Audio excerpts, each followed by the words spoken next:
마태복음 5장 9절입니다. 마태복음 5장 9절. 우리 다 같이 함께 읽도록 하겠습니다. 마태복음 5장 9절 시작. 화평케 하는 자는 복이 있나니 하나님의 아들이라 일컬음을 받을 것이요. 아멘. 우리 손 들고 한번 할렐루야 인사하십시다. 할렐루야, 할렐루야. 어떤 순례자가 길을 가고 있는데 호랑이를 만났어요. 그래서 이 순례자가 하나님 앞에 간절히 기도합니다. 하나님, 제발 호랑이가 저를 잡아먹지 않게 해달라고 하나님 앞에 간절히 간청 기도를 했어요. 한참 기도를 하다가 보니까 앞에 있는 호랑이도 기도를 하는 거예요. 하나님 감사합니다. 오늘 일용할 양식을 주셔서 감사합니다. 일용할 양식을 주셔서 감사합니다. 하나님이 호랑이 기도를 들어줬겠어요? 순례자의 기도를 들어줬겠어요? 이쪽은 호랑이라 그랬어요. 이쪽은 말도 아닌 소리를 한다. 하나님이 기도를 들어줬는데요, 호랑이 기도를 들어줬대요. 왜냐하면 호랑이는 감사의 기도를 했고 순례자는 청원의 기도를 했다는 거예요. 이 이제 하나의 풍자적인 건데요, 그만큼 감사가 중요하다는 거죠. 감사가. 우리 좌우에 계시는 분하고 한번 인사하십시다. 오늘 예배 드리게 돼서 감사합니다. 옆에 앉아줘서 감사합니다. 구역 식구가 되어주셔서 감사합니다.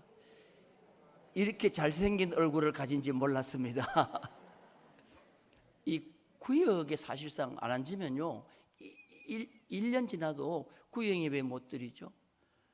구역 식구들 뭔지 몰라요. 그런데 이렇게 앉으니까 우리 구역에 누가 있다고.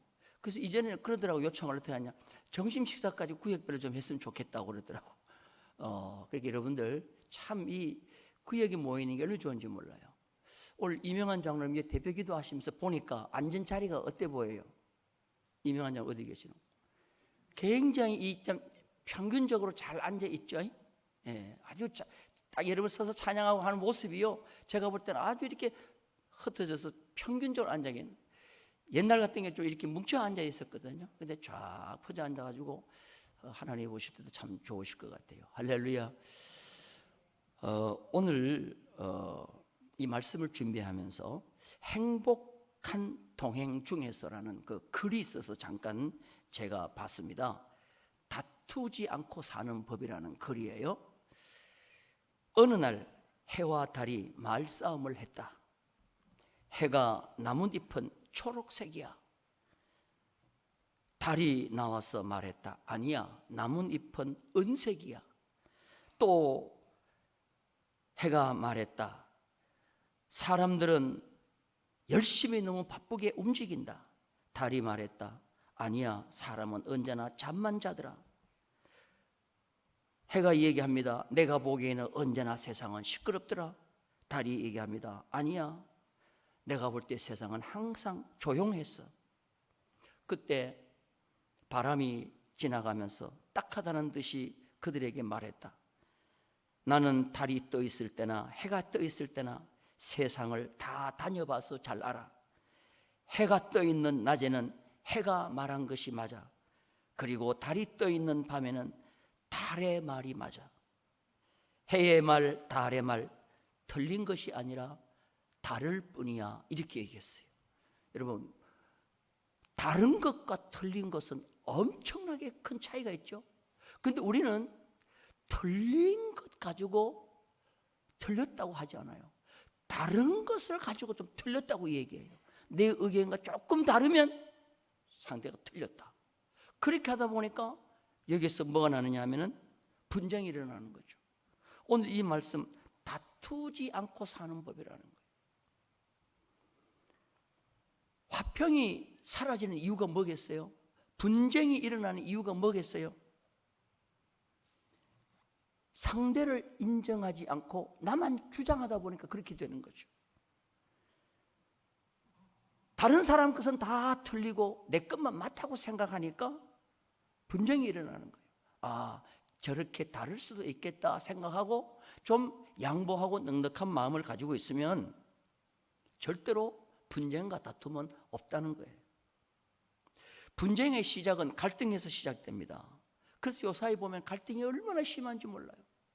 특히 가족 간의 갈등 심합니다. 코로나가 생기고부터 이혼율도 확실히 증가되고요. 사회가 얼마나 갈등이 많은지 몰라요. 가정에서는 부부 갈등, 고부 갈등, 회사에서는 노사 갈등, 관계에서는 이성 갈등, 정치에는 당청 갈등, 여야 갈등, 신앙생활에도 보니까 교회마다 갈등이 있습니다. 갈등은 갈, 칡나무와 등나무 두 걸 얘기하는 거예요. 이 두 나무는요, 성장하고 꼬이는 방향이 반대입니다. 그래서 같이 심어놓으면 서로가 비꼬여가지고 죽는 거예요. 그러니까 여러분들 등나무는 등나무끼리 심어놔야 되고요, 칡나무는 칡나무끼리 심어놔야 비비 꼬여서 올라가는 거예요. 근데 사회는 꼭 내 마음에 맞는 사람만 있을 수가 없는 거예요. 안타까운 사진 한 장을 여러분에게 보여드리겠어요. 자, 이 사진을 보면 여러분 무엇이 문득 생각이 납니까?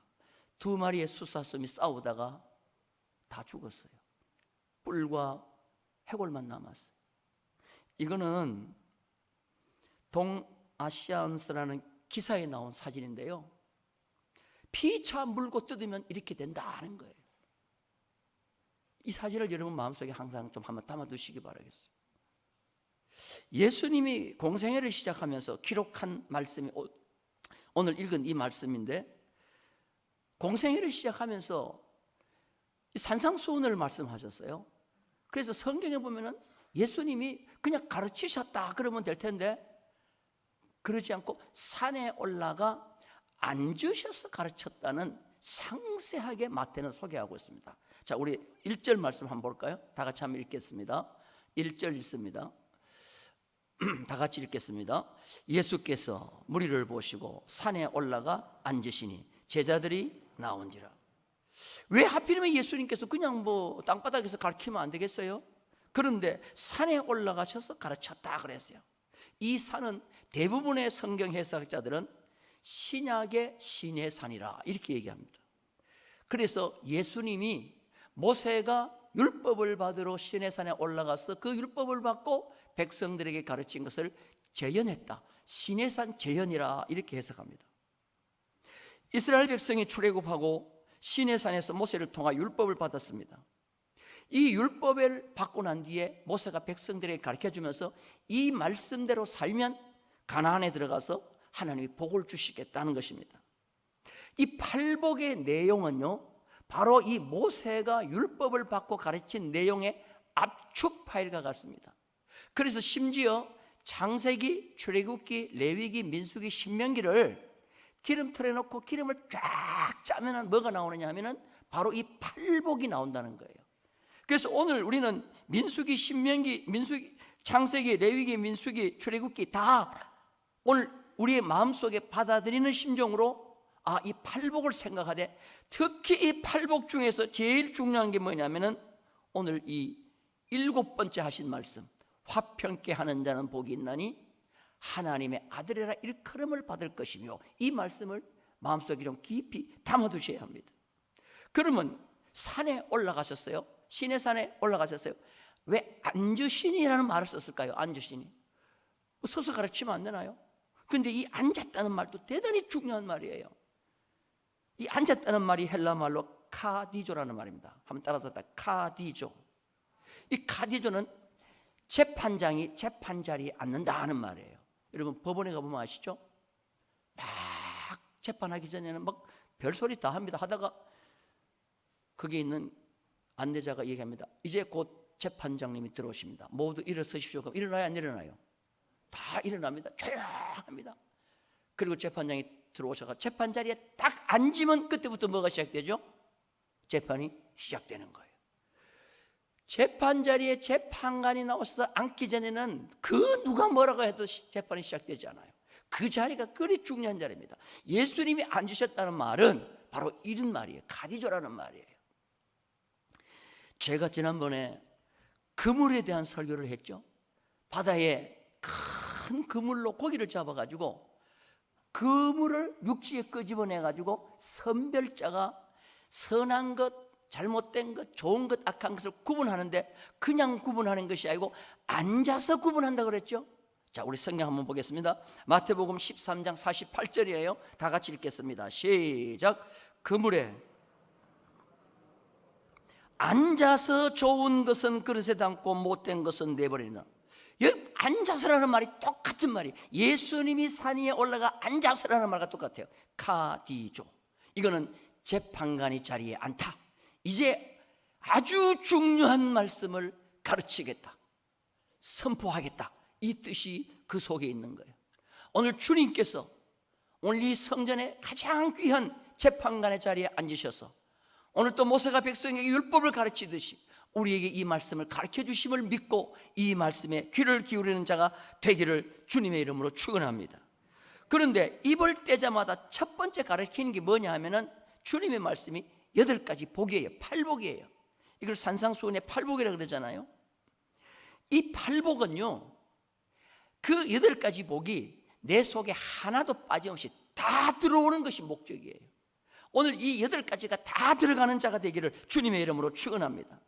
심통온주 극마화이, 이 8개가 그대로 들어가기 바랍니다. 제가 지금 중국말을 한 게 아니고 8가지 복을 외우는 방법이에요. 한번 따라서 다. 심통온주 극마화이, 뭔 말인지 모르지만 여러분도 하여튼 이 8가지가 내 속에 들어와 있어야 돼요. 이 자가 바로 가나안 땅에 들어가서 복을 누릴 자요, 이 땅에서도 하늘나라에서도 천국을 누릴 자인 줄로 믿습니다.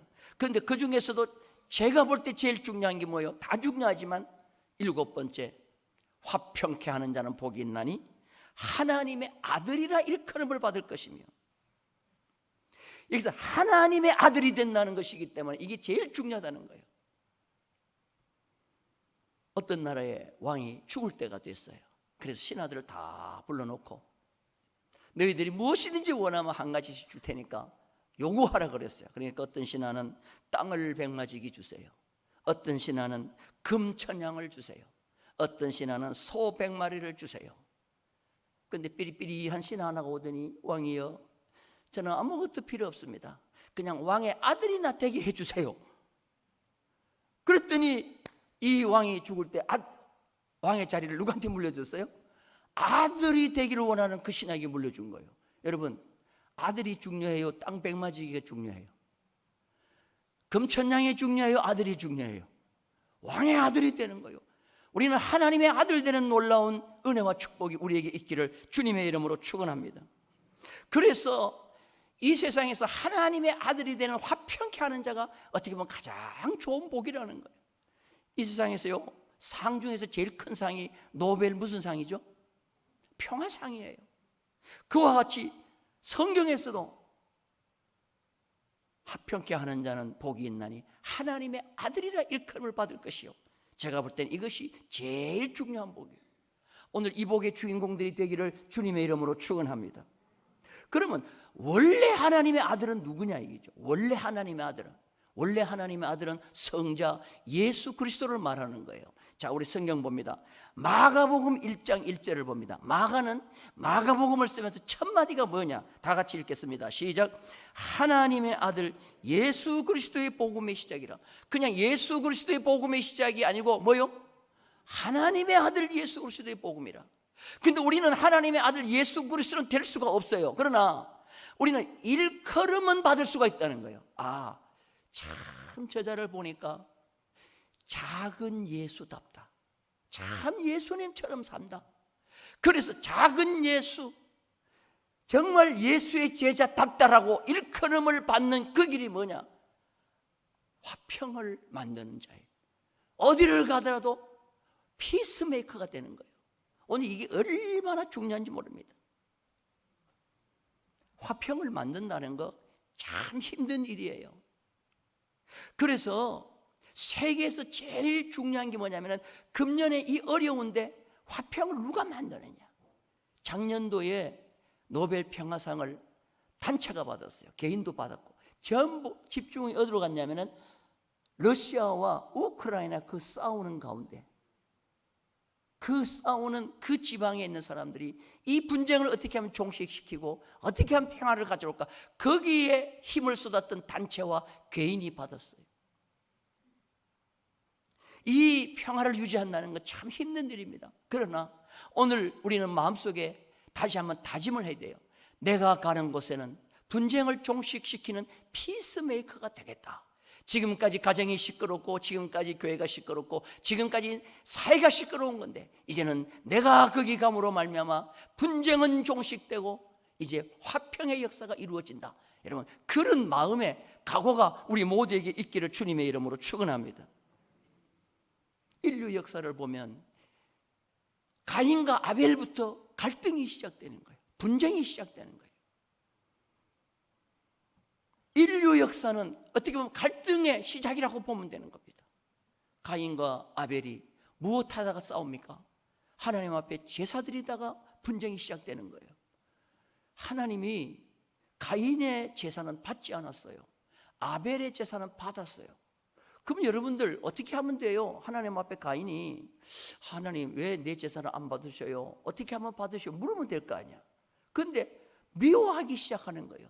자기 동생을 미워하기 시작하는 거예요. 그러더니 조용한 데로 데려가는 척하더니 거기서 돌로 동생을 쳐 죽이는 겁니다. 여러분, 이게 어떻게 보면 최초의 형제의 분쟁의 시작인 것입니다. 그런데 이 분쟁이 이걸로 끝나는 게 아니에요. 이제는 형제 간의 분쟁이 부자지 간의 분쟁으로 시작됩니다. 노아의 홍수 심판이 끝나고 난 뒤에 노아는 포도나무를 심었습니다. 포도가 잘 됐어요. 그런데 포도주를 너무 많이 마시고 아버지 노아가 벌거벗고 대낮에 잠을 자고 있습니다. 그런데 함이 그걸 보고 형제들 앞에 가가지고 그대로 그걸 노출시키는 거예요. 결과 이 노아가 술이 깨고 난 뒤에 잠에서 깨서 그 함에게 저주를 선포하는 거죠. 부모와 자식의 부자지간의 갈등이 거기서 시작되는 겁니다. 그래서 함은 영원히 저주를 받잖아요. 그런데 형제지간의 갈등, 부자지간의 갈등이 창세기 11장에 가면 이제는 하나님과 인간이 직접적으로 충돌을 일으키는 갈등을 일으키기 시작합니다. 창세기 11장에 보면은 내용이 사람들이 아주 하나님이 주신 지혜와 능력을 가지고 벽돌을 굽기 시작하는 거예요. 그리고 역청을 벽돌 사이에 넣고 탑을 쌓는데 그 탑을 꼭대기를 하늘에 닿게 하자 이게요. 여러분, 왜 이 탑을 쌓아서 하늘에 닿게 합니까? 노아의 홍수 때 다 죽었거든. 하나님 아무리 이제 홍수로 물을 한번 심판해 보세요. 우리가 탑을 쌓아가지고 하나님의 홍수 심판에서 우리가 피할 수 있습니다. 한번 홍수 심판 내려보세요. 하나님께 대한 도전이에요. 하나님의 심판과 인간의 방어력으로 도전하는 거죠. 그러면서 대를 쌓아 올라가니까 하나님의 하늘에서 가만 보니까 참 우습잖아요. 그래서 성경에 보니까 우리가 내려가 저들의 일을 막자. 그래서 언어를 흩어버렸어요. 갑자기 언어가 흩어져 버리더니 사람들이 일을 할 수가 없는 거예요. 여러분, 하나님의 몸된 교회에서도 마찬가지고요, 가정도 마찬가지고요. 말이 안 통한다는 말을 마야죠. 한번 따라서 말이 안 통한다. 똑같은 말을 하는데도 안 통하잖아요. 그건 지금 내가 바벨탑을 쌓고 있다 생각하면 되는 거예요. 서로 간에 말이 안 통하는 것은요, 그 단체가 지금 바벨탑을 쌓고 있다는 거예요. 하나님 중심으로 일하지 아니하고 사람 중심으로 일하고 있다는 거예요. 가정도 말이 안 통하면, 부부지간에 말이 안 통하면 지금 둘 중에 하나는 지금 바벨탑을 쌓고 있다는 거예요. 그런데 하나님께서 흩어버리니까 인간의 재능, 인간의 모든 실력 소용 하나도 없어요.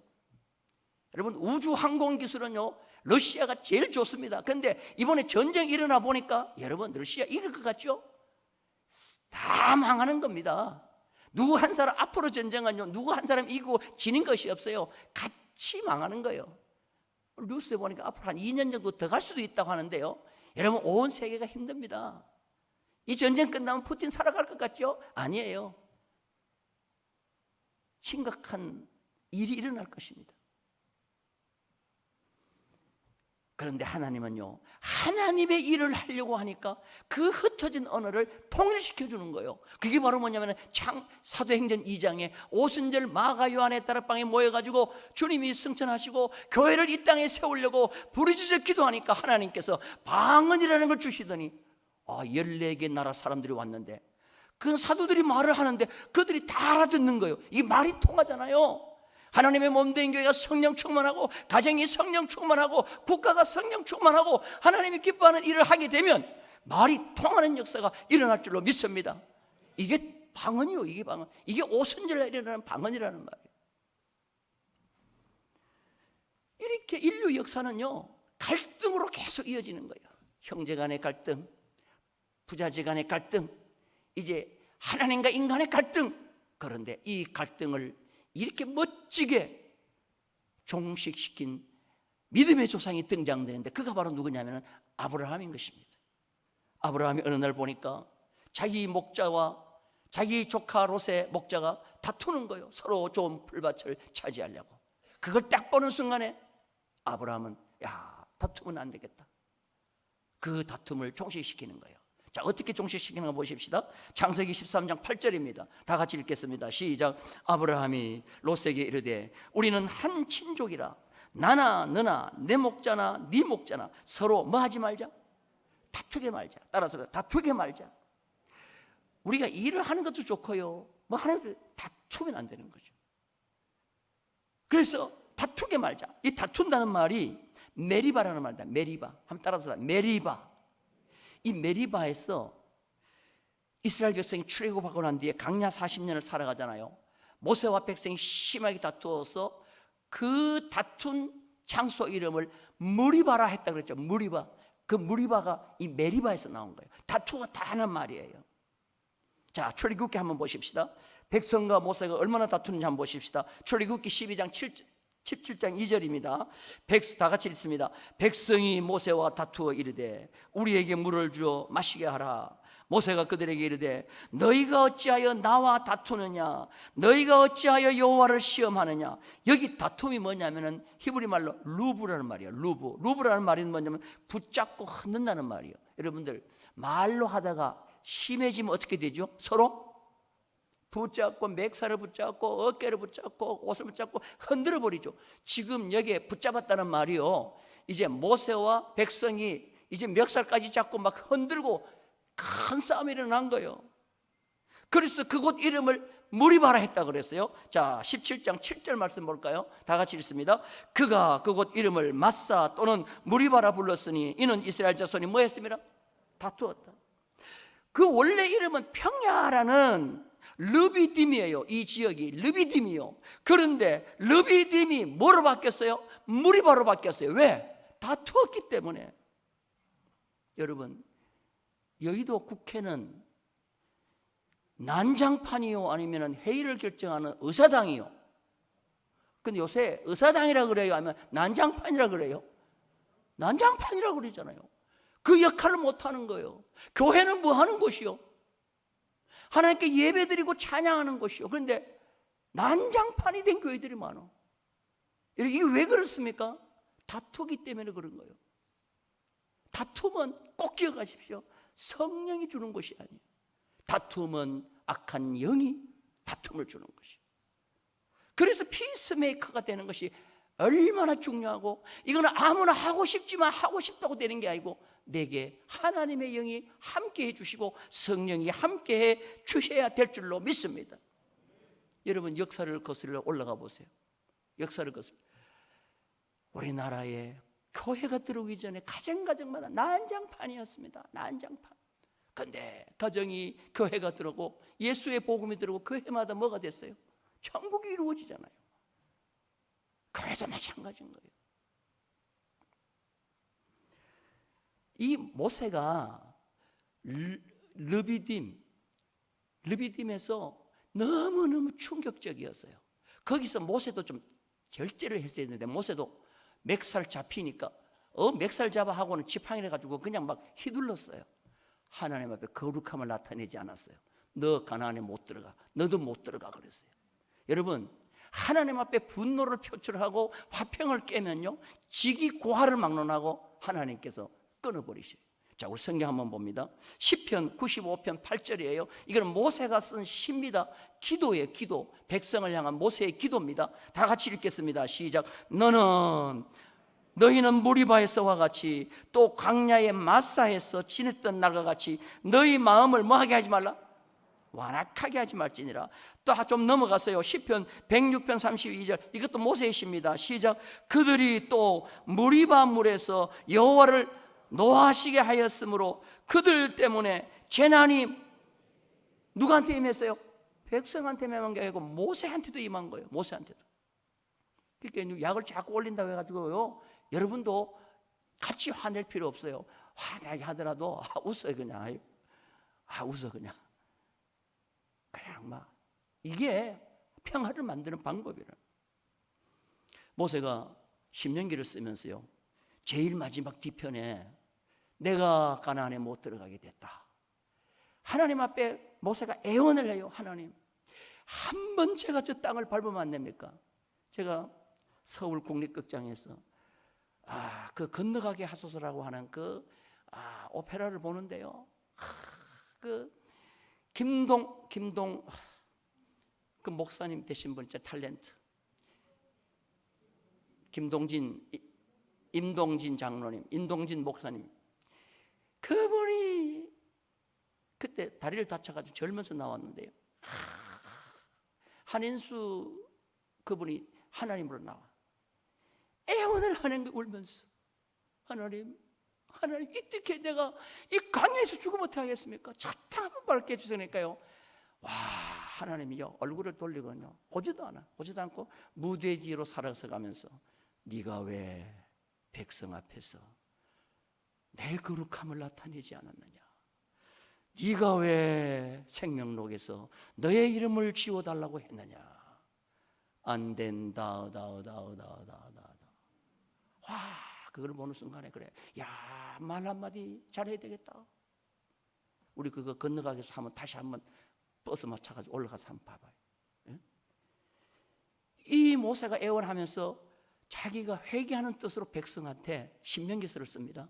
그 신명기서 한번 읽어볼게요. 신명기 32장 51절입니다. 다 같이 읽겠습니다. 시작.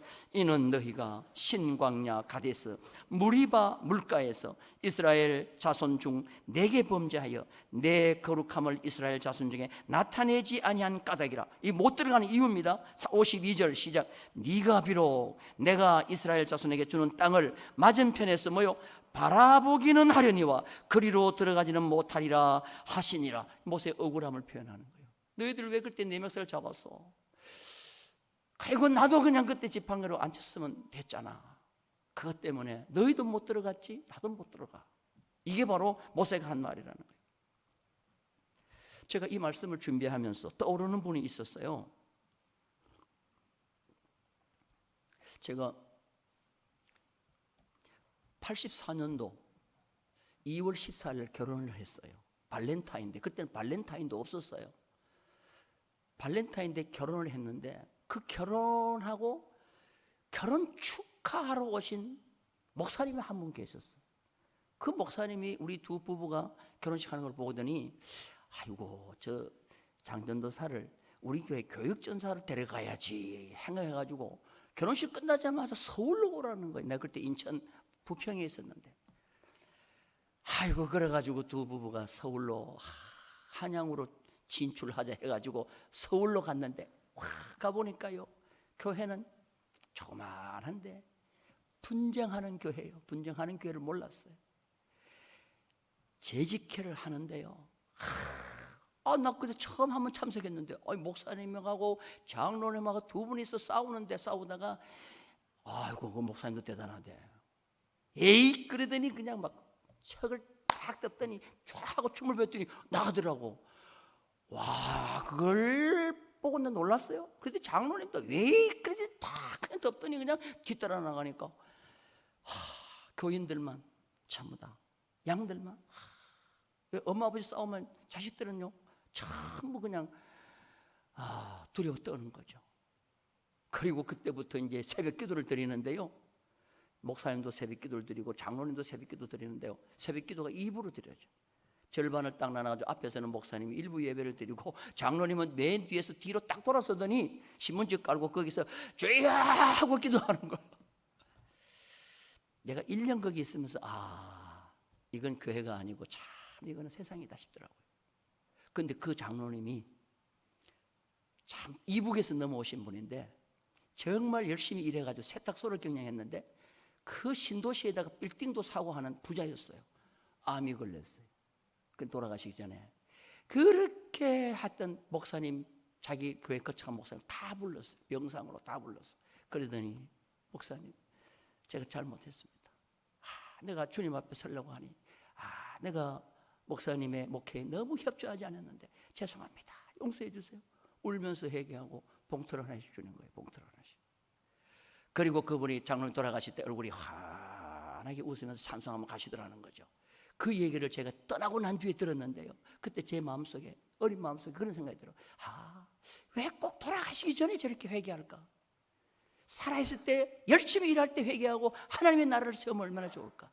혹이라도 올 마음속에 그런 갈등의 고를 겪고 있는 분이 있다고 하면 오늘 다 이 시간 이후로 여러분 다 피스메이커가 되기를 주님의 이름으로 축원합니다.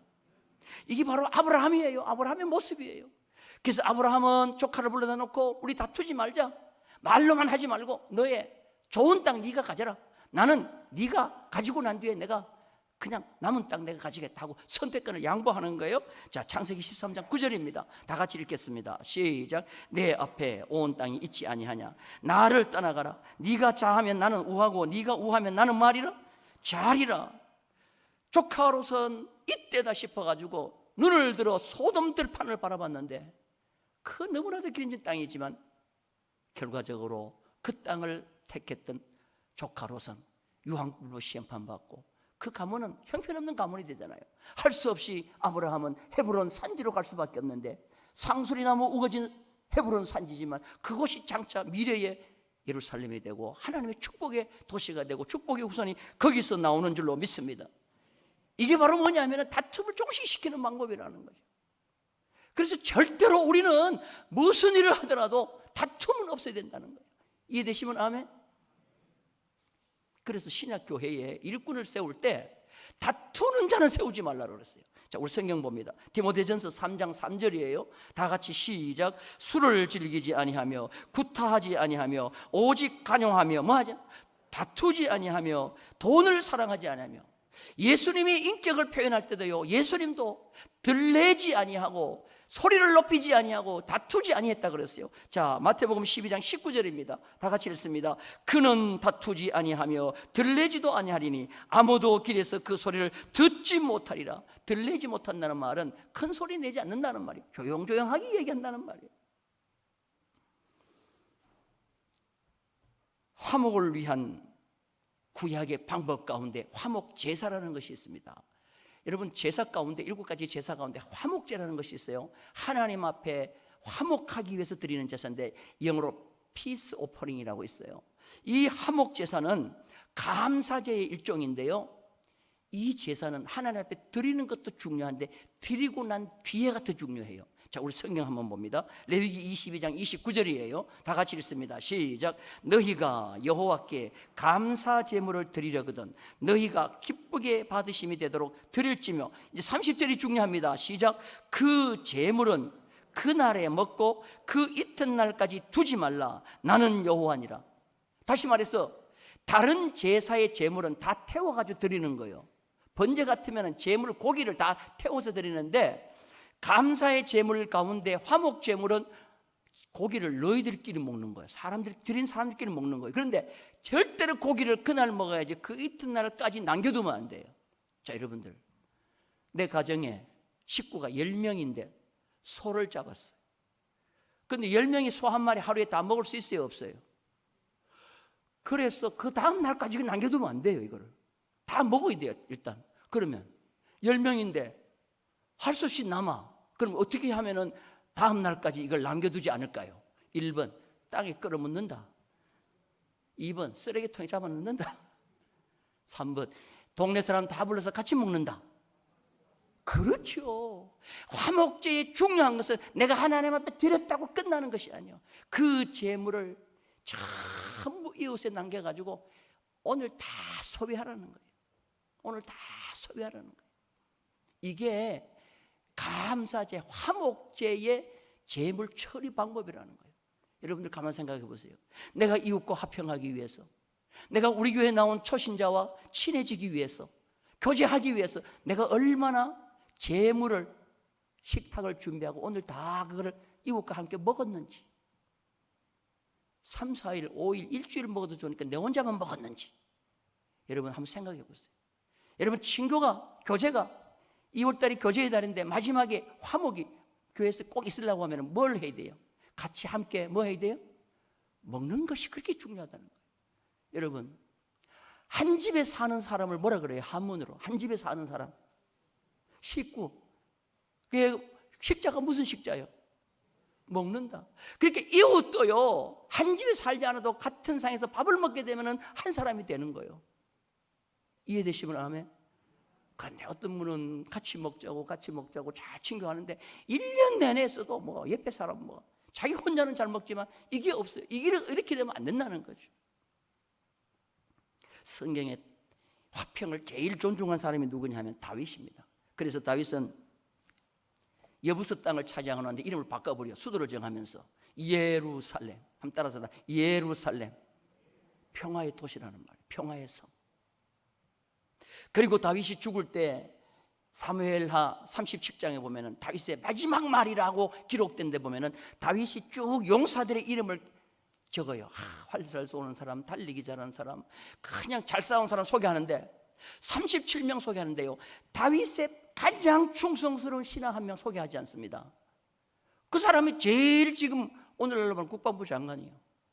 군대 장관인데 이름을 소개하지 않아. 그 동생 이름을 소개하는데 안 해요. 그 사람이 누군지 아세요?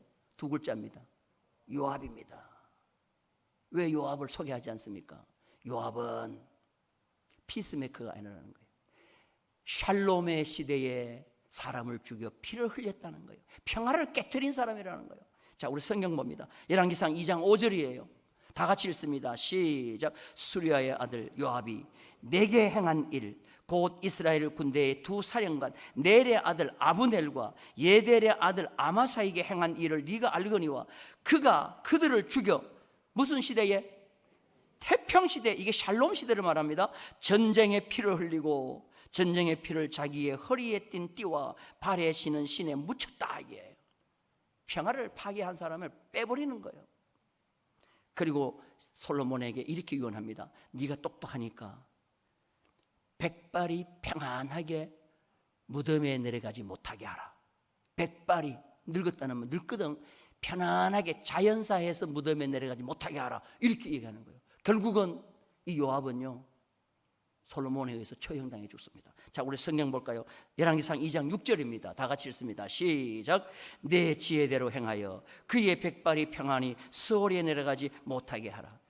배신자는요 끝까지 배신입니다. 이 요압이 결국은 자기가 나라를 차지하려고 하다가 솔로몬이 나라를 채우는데 다른 아도니아가 나라를 차릴 때 거기 딱 붙어버리는 거죠. 그러니까 솔로몬이 그걸 알고 요압을 죽이려고 하니까 요압이요 성전에 뛰어가더니 성전 제단불을 잡고 안 나오는 거예요. 그래서 결국은 거기서 끄집어내서 요압은 처형을 당해 죽고 맙니다.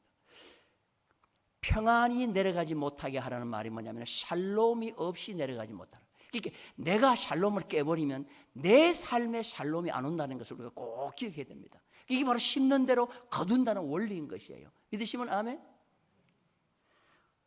마지막 2월의 교제의 달, 특히 올 구역란 예배가 있습니다.